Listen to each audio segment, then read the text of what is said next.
দোস্ত, আজ না শবে বরাত, তো আজকে কোন মসজিদে যাবি ভাবছিস? হ্যাঁ, ল যাই। পূর্বপাড়া মসজিদেই ল যাই চ। দোস্ত, আজকে কিন্তু সারা রাত জাগবো এবং অনেক আনন্দ করব, কি বলিস? হ্যাঁ দোস্ত, অবশ্যই। আর তোরা তো জানিস আজকে শবে বরাত, মসজিদে কিন্তু জিলাপি দিবে।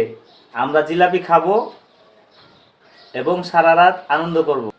কি বলিস হুজুর দোস্ত, তুই থাকবি তো সারা রাত? আরে না, এশারের নামাজ পড়বো, তারপরে কিছুক্ষণ নফল ইবাদত বন্দেগী করব, তারপরে বেতরের নামাজ শেষ করে বাসায় যেয়ে ঘুমাবো।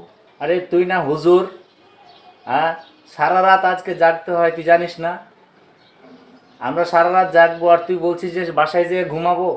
আরে শবে বরাতে সারা রাত জেগে থেকে নফল ইবাদত বন্দেগী করছস, অথবা তুই যাই করছিস না কেন, আনন্দ করছিস যাই করছিস না কেন, তারপরে ফজরের সময় দেখা গেলো যে তোর ফজরের নামাজটা কামাই চলে গেল, তাহলে তো তোর সারা রাত জেগে থেকে কোনো লাভ হলো না।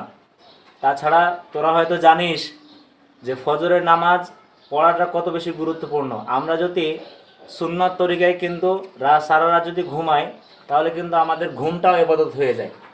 তো সেই হিসাবে আমরা যদি ফজরের নামাজের জন্য তাড়াতাড়ি সময় মতো ঘুমিয়ে যাই, তাহলে কিন্তু আমাদের উপকারটাই হয় এবং আমাদের ইবাদতও হয়ে যায়। শবে বরাতকে কেন্দ্র করে কেউ যদি আতশবাজি, পটকাবাজি এগুলো যদি করছিস, তাহলে আমার ঘে চাপাই নবাবগঞ্জে তোকে নিয়ে যে পচা আম খাওয়াবো কয়ে দিনু কিন্তু।